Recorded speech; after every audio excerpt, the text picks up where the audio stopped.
ராகி இனிப்பு அடை செய்ய தேவையான பொருட்கள் என்னென்னு பார்த்துடலாம். ராகி மாவு வந்து 1 டம்ளர் எடுத்திருக்கேன், அதாவது 200 கிராம். கருப்பட்டி வந்து 1 கட்டி, ஏலக்காய் 3, கொஞ்சம் போல் தேங்காய்.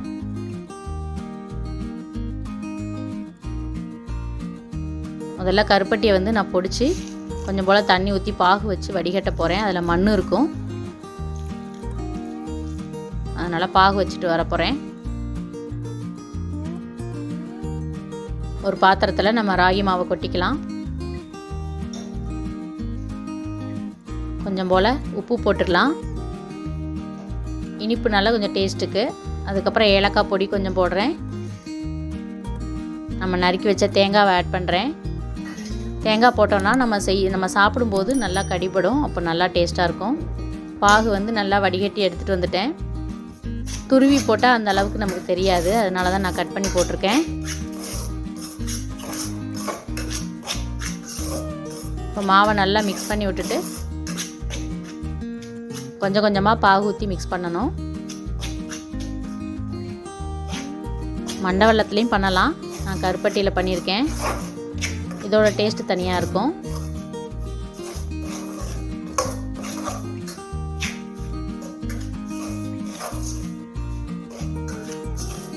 அது ரொம்பவும் கெட்டியாக இல்லாமல் ரொம்பவும் தண்ணியாக இல்லாமல் கரெக்டாக பிசையணும். அப்போ தான் தட்டுறதுக்கு வரும், இல்லைன்னா பிஞ்சு பிஞ்சு போயிடும்.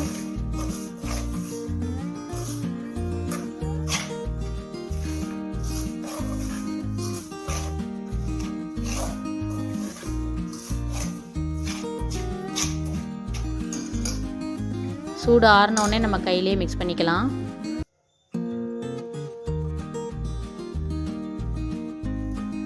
சூடு ஆறிடுச்சு.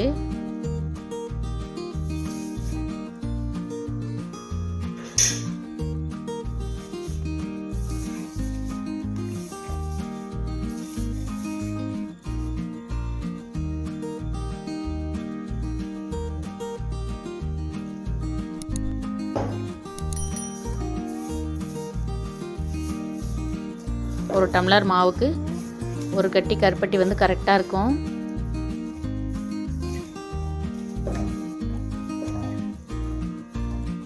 மாவு ரெடி ஆயிடுச்சு. இப்போ நம்ம தட்டி எடுக்கிறத பார்க்கலாம். அடுப்பில் வந்து ஒரு தோசைக்கல்லை காய வச்சிடணும். ஒரு பாலித்தீன் கவர் இருந்துச்சுன்னா நம்ம அதில் நல்லா தண்ணி தொடச்சிக்கணும். தண்ணி தொடச்சிக்கலாம், இல்லை எண்ணெய் தொடச்சிக்கலாம். சின்ன சின்ன உருண்டைகளாக உருட்டி நல்லா அழகாக தட்டிக்கலாம். ரொம்பவும் லேசாக தட்ட வேண்டாம், மீடியமாக தட்டணும். தட்டிட்டு அப்படியே எடுத்து தோசைக்கல்ல போட்டுட்டு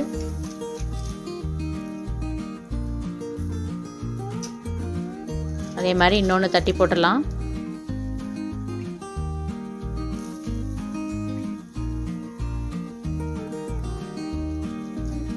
கவர் இல்லைன்னா நம்ம வாழை இலையில் கூட அந்த மாதிரி தட்டி போடலாம்.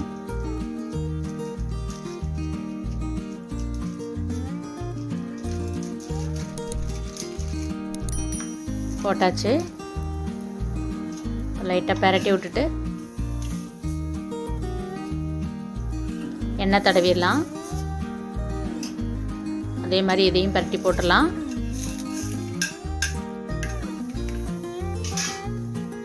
அதில் எண்ணெய் தடவிடலாம்.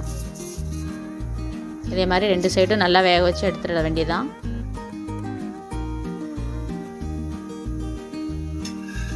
ரெடி ஆயிடுச்சு. இதே மாதிரி எல்லாத்தையும் போட்டு எடுத்துடலாம்.